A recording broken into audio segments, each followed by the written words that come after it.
Et si un problème de maths que tout le monde pensait impossible à résoudre depuis 200 ans venait en fait de trouver sa solution? C'est une affirmation assez folle, on est d'accord. Et c'est justement ce qu'on va explorer ensemble aujourd'hui. Une idée qui pourrait, potentiellement, réécrire un bon gros chapitre de l'histoire des sciences.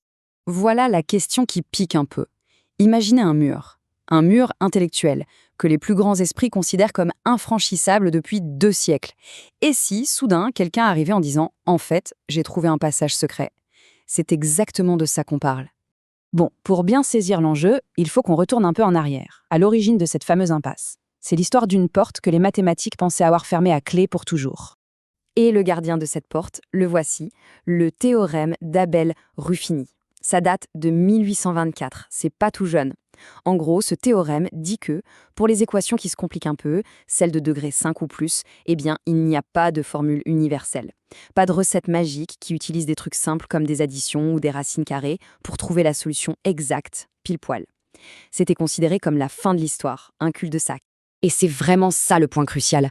Pour les équations assez simples, jusqu'au degré 4, on a des formules parfaites qui donnent le résultat exact. Mais dès qu'on passe au-dessus, on devait se compter d'approximations, des réponses presque justes, quoi. Il y avait toujours une petite marge d'erreur. Et c'est ce mur que tout le monde a accepté pendant 2 siècles. Sauf qu'en 2023, voilà qu'une nouvelle approche débarque. Et l'idée, ce n'est pas de défoncer le mur d'Abel. Non, c'est plutôt de l'ouvrir avec une clé complètement différente. Une clé que personne n'avait vue avant, le théorème d'Ezwidi.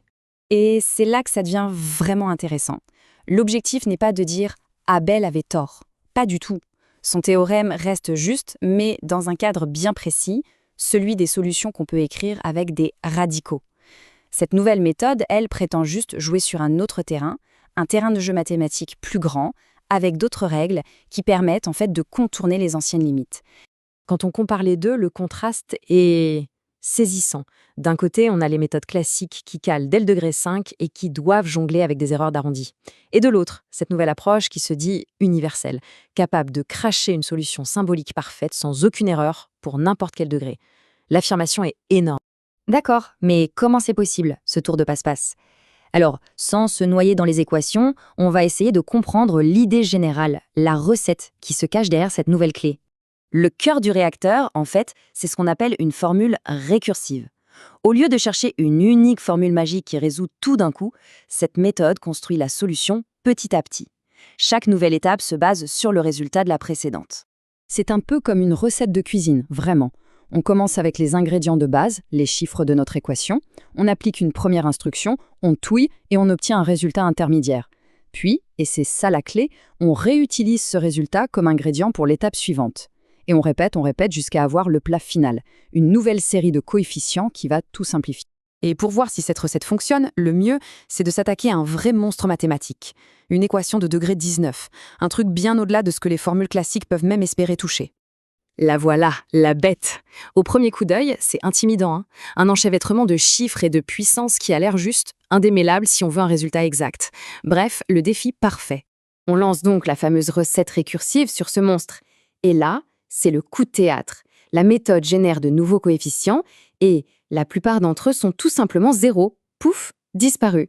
C'est comme si l'algorithme avait révélé une structure cachée, une simplicité incroyable au cœur de toute cette complexité. Et voilà le moment Eureka. Grâce à cette avalanche de zéros, l'équation monstrueuse du début s'effondre sur elle-même. On passe d'un labyrinthe qui semblait sans issue à une forme beaucoup plus simple. Une forme qui, en fait, devient parfaitement soluble. Alors ok, ça marche sur un exemple. Mais au-delà de ça, si cette méthode est validée par la communauté scientifique, qu'est-ce que ça changerait concrètement? En résumé, les promesses sont gigantesques. Premièrement, pouvoir trouver une solution exacte pour n'importe quelle équation polynomiale, peu importe sa complexité. Deuxièmement, le faire en changeant carrément les règles du jeu pour contourner le mur d'Abel. Et enfin, potentiellement, dire adieu aux approximations pour ces problèmes et avoir enfin une précision absolue.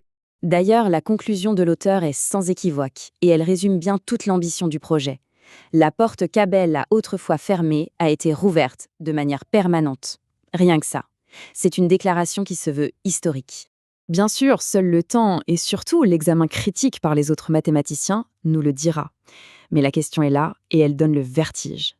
Est-ce qu'on est en train d'assister à la chute d'un dogme vieux de 2 siècles ou juste à l'ouverture d'un tout nouveau chapitre pour les mathématiques?